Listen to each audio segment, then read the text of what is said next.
sarutra kami tupo ini lalani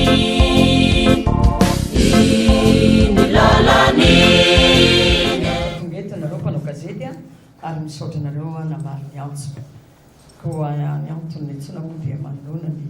raharaha mahakasika ny sénateur olona mapara izay nahazo mididi-pitsarana ny voaka omaly ka misy fanambarana ho ataon'ny vondrona izany izay ho vakiana andrimatoa sénateur olona mapara Paul Bert.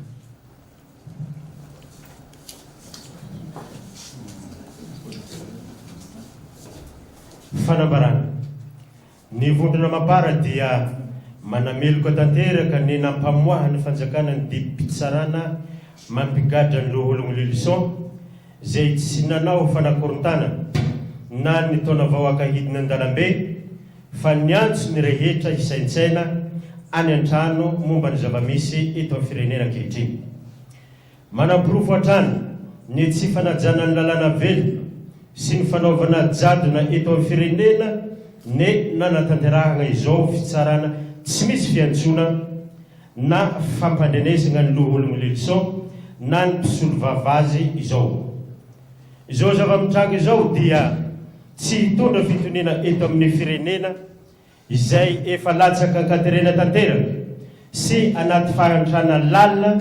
fa vao maika hampitombo ny samborivoro ara-tsosialy sy ara-toekarena ary ara-politika efa misy. Noho izany ny vondrona mapara dia voalohany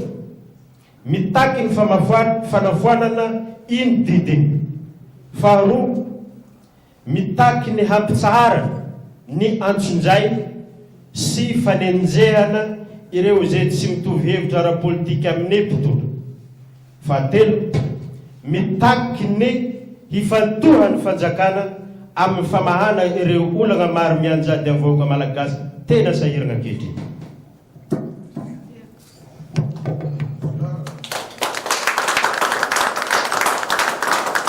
Tsisy fempotoana ve hony tsisy fa fempotoana fa mazava ny fanambarana.